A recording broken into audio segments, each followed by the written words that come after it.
we're going to be talking about doing APA citations. This is a workshop geared specifically for the School of Public Affairs. And really what this workshop is, it's a very entry level about how to cite, when to cite, why to cite, and how can we make citation, the whole process, a little bit easier. So we're going to be covering a lot in this session. To be honest, we're not going to go into a really deep dive into the actual specific citation formats for every single format out there, but we will be talking about at least web pages and journal articles, and then I'll show you how to just, again, make this process a little bit more easier as you're actually working on your research.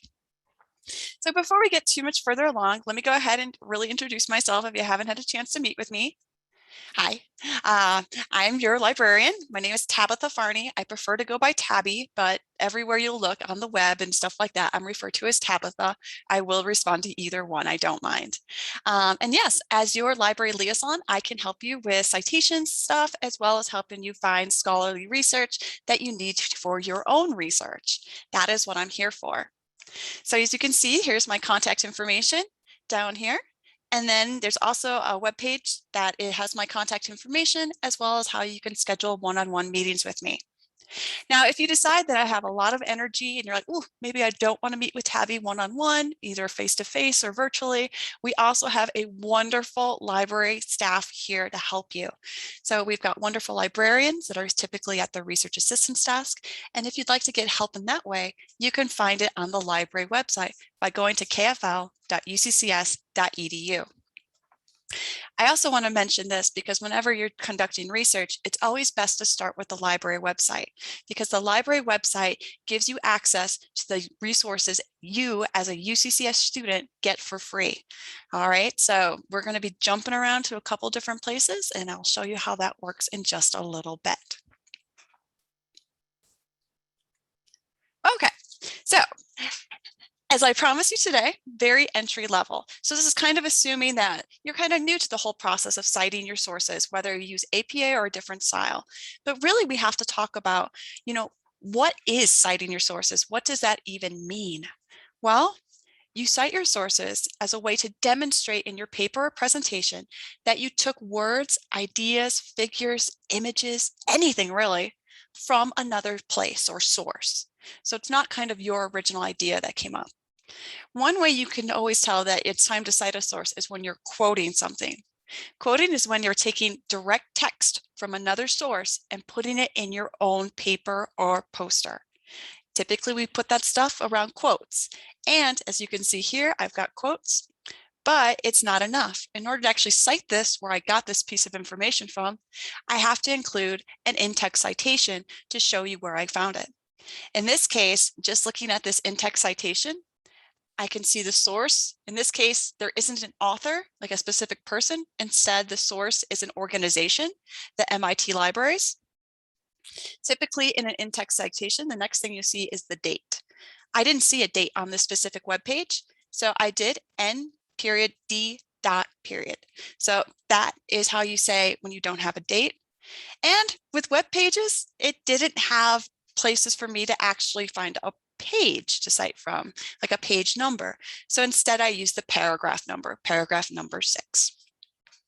And if you're wondering what the actual full complete citation is, there's actually two types of citations. You have this in-text citation, which kind of alerts the reader that you're citing someone else.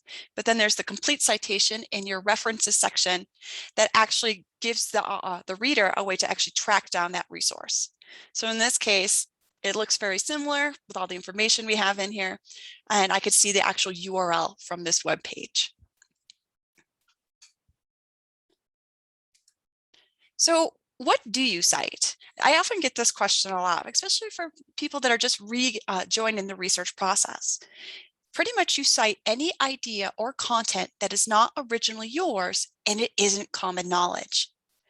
I know people are like, oh, what does that mean? But honestly, let's break it down and let's show a few examples. So my first example is the United States of America is a country in North America. For those of you that have your chat open, is this common knowledge or not common knowledge? Feel free to go ahead and tap your answer in the chat. Thank you.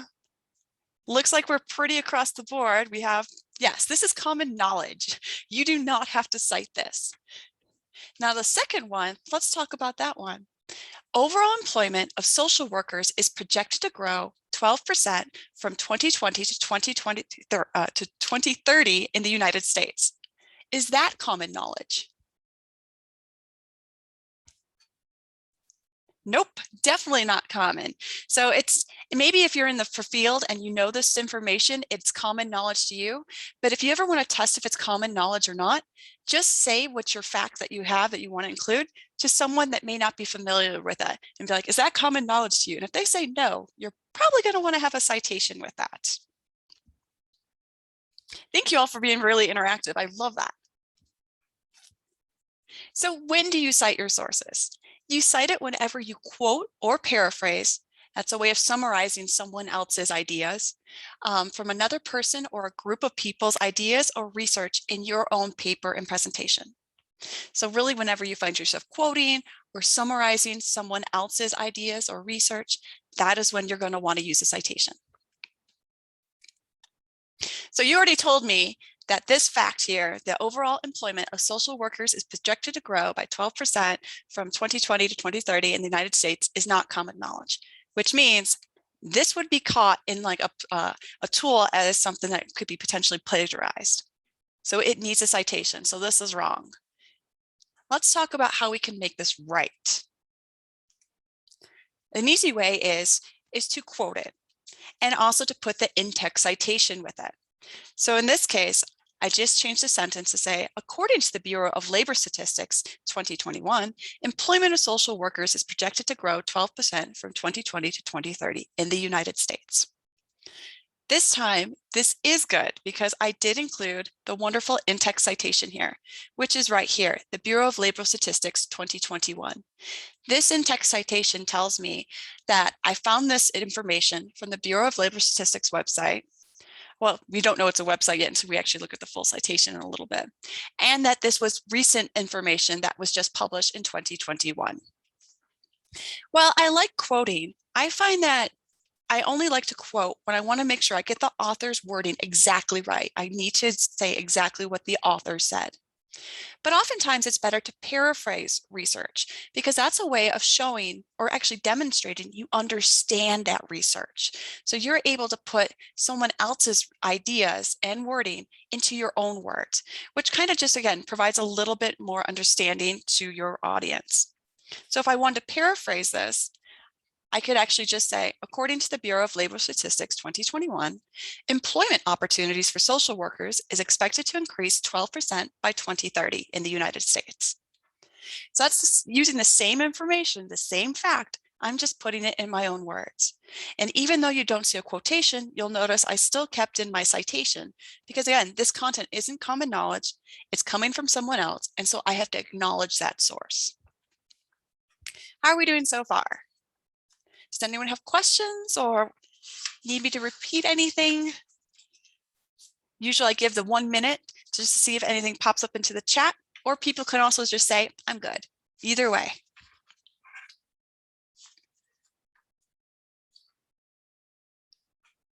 Looking good. Okay. Thank you all. Let's keep moving on. Now, oftentimes we like to talk about, why do you cite your sources? And people are like, well, why do I have to do all this work? I did all the research, I put it all together, I wrote it myself. Why do I have to cite? There are many reasons why we cite our sources. The first one is it acknowledges other people's research. So it means you didn't come up with this information, but you as a researcher went out and found it, and now you're bringing it back. So again, it demonstrates you've done your research. So if you turned in a paper and there's no citations, people may question, like, did you actually do any research here, or is this just your thoughts or your opinions? It also provides a way for readers to verify your research. This is really important because oftentimes we want to make sure that as researchers, we're not like cherry picking facts from what we're reading. We're actually summarizing the main points of these articles in our own research. So that's why we'd like to go in, make sure that we can verify where that research is coming from, make sure it's being cited correctly, and making sure that us as researchers is using it ethically. And also it avoids plagiarism, which is something we definitely don't want to do. Even unintentionally, plagiarism is still plagiarism. So that's why if you're ever in doubt, do a quick fact check with yourself, see if it's common knowledge. If it's not, prepare that citation. So how do you cite your sources? We've already kind of gone through two different examples of web pages, but let's kind of go more in a deeper dive of this. So as I mentioned earlier, there's kind of two types of citations, and yes, you do use both of them in your research. The first one is the in-text citation. The in-text citation is just that short piece of text to indicate that that sentence or that paragraph is coming from someone else's research. It just identifies to your reader that, hey, this is someone else's idea or research, and this piece of in-text citation can lead to a much more fuller reference citation at the end of the paper, so I can actually go find that research. And again, you definitely need both of these in your paper. Like leaving one out is not a good thing. It could, again, get you back into the plagiarism mode. So let's talk about in-text citations. I've already shown you one example of an in-text citation from the Bureau of Labor Statistics. In this case, I actually just wrote it in there. This is called embedding your in-text citation into the sentence. It kind of helps with the narrative flow. But there are other ways of doing in-text citations. One other method is just to tuck it in at the end of where you got that content. Usually it goes in at the end with the sentence or the paragraph, but oftentimes if you're adding your own content in there, it could be in the middle of the sentence. Either way, it can be in the middle of the sentence or towards the end of the sentence. Either way, it needs to be present somewhere. Now that we have the in-text citation, let's actually look at this full reference citation too. So let's break it down. Citation formats, the reason why they're so rigid is because they actually have a kind of a recipe or a formula they follow. So you can break down that formula into what I would call, in the library world, we call it metadata or data about data. In this case, it's ways we describe that information. So the APA citation format for a web page on a website looks like this. It would be the author, or if an author is not known, you look at the group author name or the group source. Usually with a group source, it's usually the name of the website or the organization that owns that website.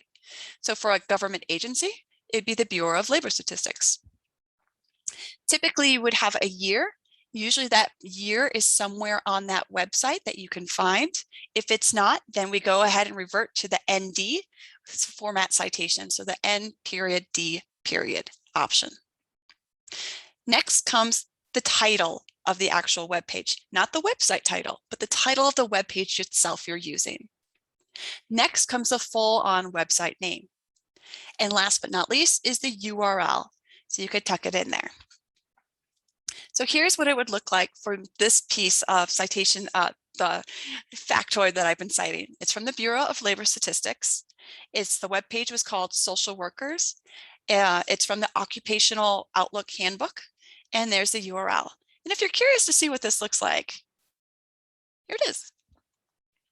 This is where I found that information. Let's see here if I scroll down. This is the part that I was quoting here. And then if you scroll down more, I could actually see that they told me exactly when this information was last modified. So I have my date information. I can scroll up. Here is the name of the web page itself. Here's the name of the source itself, because this is the Occupational Outlook Handbook. And then last but not least, there's the actual government organization that manages this website. So I do have a question coming in the chat, and it's asked, when is date retrieve needed? And where does it go in the reference citation? So not all citation formats use the date retrieved. I know it's a really popular standard in MLA, but according to APA, the 7th edition, that is no longer needed.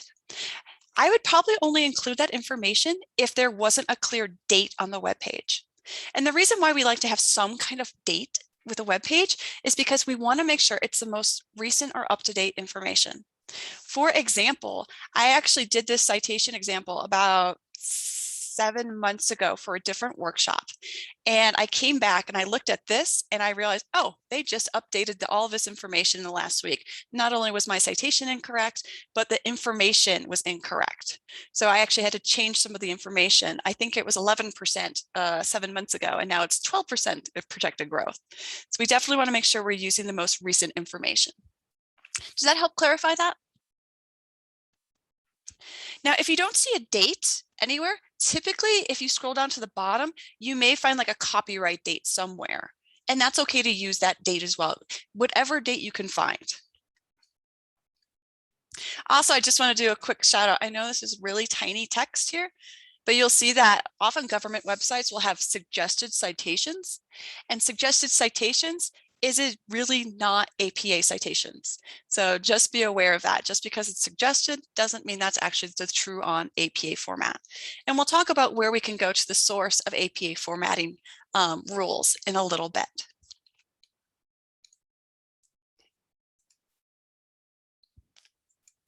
So that was an example of a website, a web page on a website. And I don't expect you to remember any of that really. It's really just to break down what is part of the citation format. We're going to talk in a little bit about how we can make this process easier in the long run.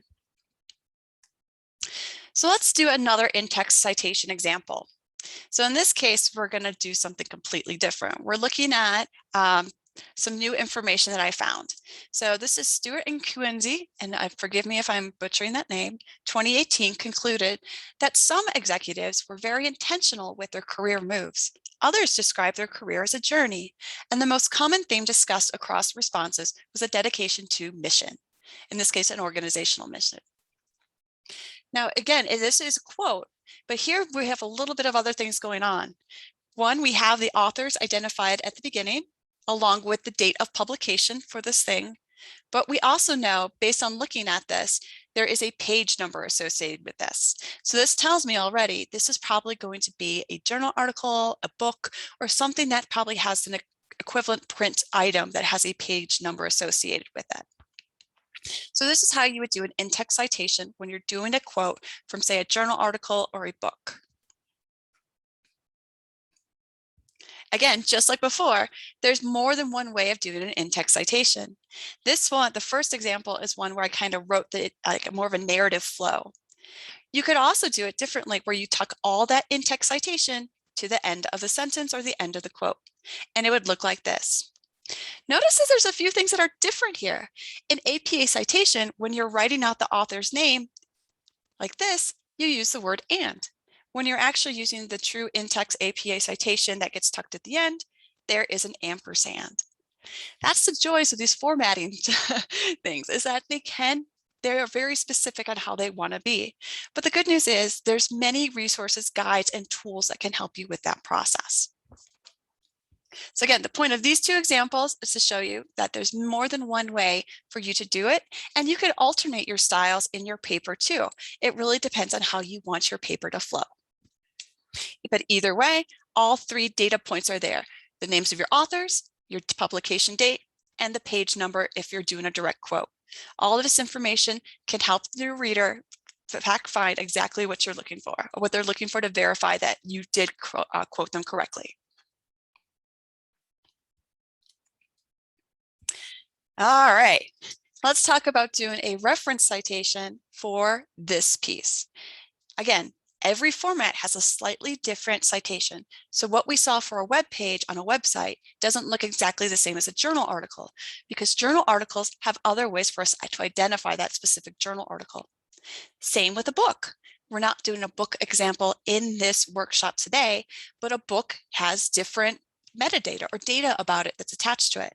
For example, we know a publisher of a book.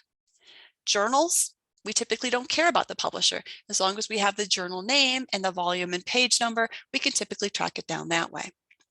So let's break down what a journal article citation usually has.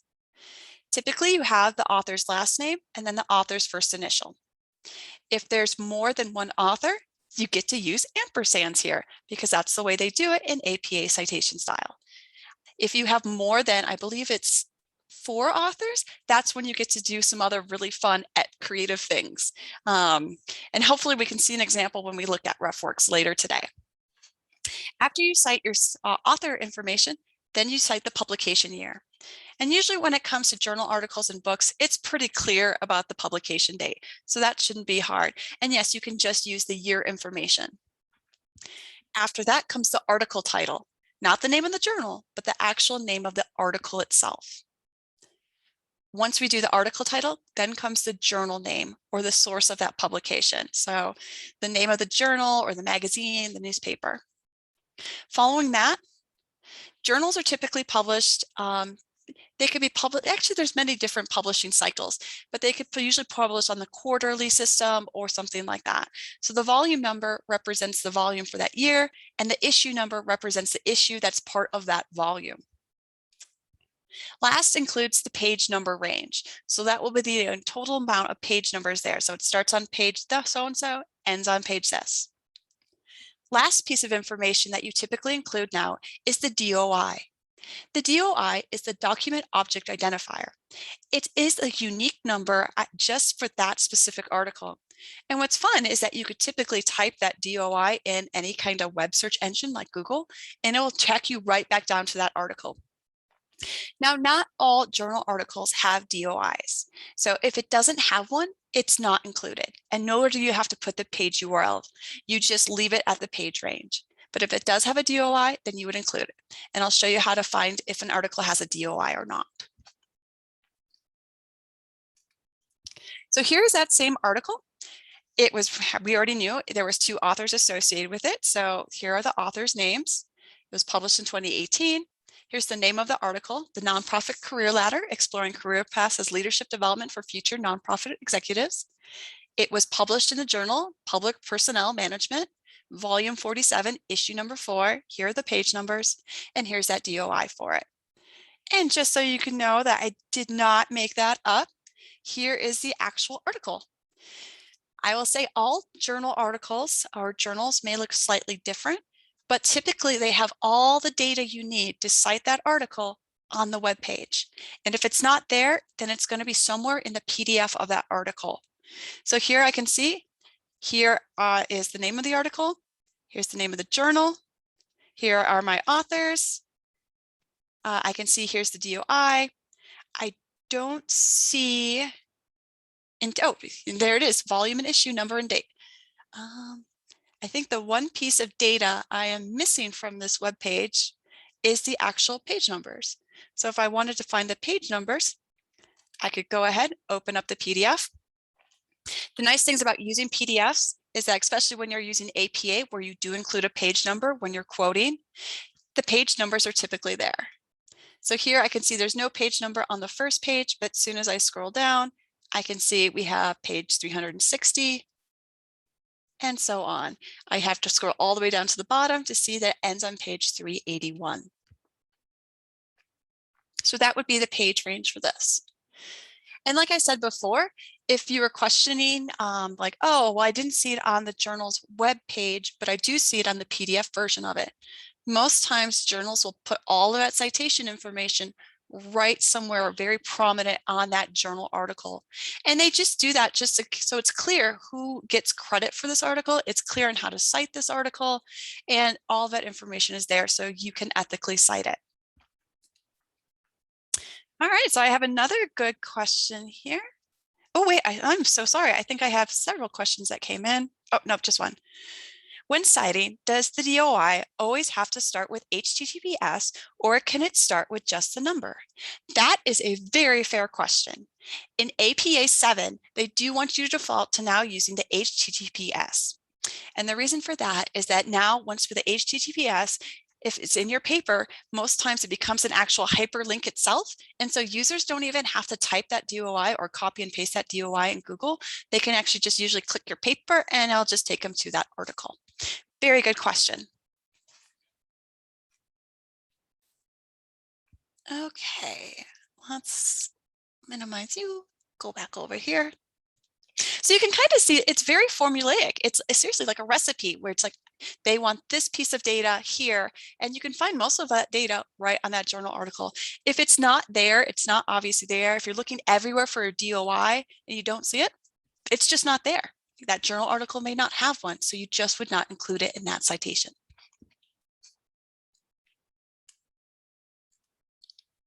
All right, now we're not really going to cover this one in depth, but I feel like whenever I talk about APA, I tend to focus on citations and the in-text citations, the reference citation, but just know that APA is actually a formatting style that extends beyond just reference citations. The APA style actually mandates many different things, including how you format your title page. That is the first page of a paper that you would turn in, whether or not you use running title headers on your page, how your reference page is laid out, whether it's done alphabetically, which indeed it is, it's alphabetical by the author's names, as well as how tables, figures, and images are all laid out. All of this is found with the APA style guide. We're not going to talk about it here in this workshop because that's just way too much to go in. But just know at the end of the day, you really need to talk to your teacher about their preference and how much they want to see this APA styling, APA formatting in your paper. And I do see one more question that came in. Does APA 7 require to leave the hyperlink or remove it from the reference citations? Also a great question. Typically, you remove the hyperlink. Now, I do wonder why we do that when it makes it so much easier, but I think it's just a formatting issue. Again, check with your teacher. For me, I know I'm not offended if I see it. As a web person, I think it's easier to be in there. But there are others that actually believe it shouldn't be there because by default, if you're using Microsoft Word, I think URLs they change color or they're underlined, and that's not part of APA style. Did that answer everyone's questions? Looking good. It's good to see you're such an interactive group. Thank you. Keep it up. Okay, now if you just went through this and thought, oh my gosh, I am never going to remember any of this. Oh, I can't do it. I'm turning right around. Calm down. It's seriously, there are many ways of making this process easier. And I admit myself that I would not consider myself an APA expert. Even just going through this slide deck, I had to go in, make sure I was correctly citing in APA 7. So the very first thing I actually did was bust out the APA, the actual publication manual of the American Psychological Association, aka APA, the official guide to style. This is actually a book that tells you how to cite everything. So there's actually sections in there that tell you how to cite very narrow things like blog posts or Twitter posts, to big things like how do you actually format your full complete reference list at the end. They even give you examples of papers so you can see how they're formatted throughout. We have these this book in the library. We have versions that you can come check out, take out with you. There's also one in our reference collection. So if you just needed a quick guide, you can look at it there too. They also have a very fabulous website called apastyle.apa.org. Oftentimes they don't go as in depth, but they will always cover probably about 90% of what you need on the website. For example, like how do you cite a newspaper article versus a journal article versus a book? They can give you examples of what that looks like. There are also other sources such as OWL at Purdue. I'm sure many of you have heard of OWL at Purdue. It's probably one of the biggest university citation guides out there.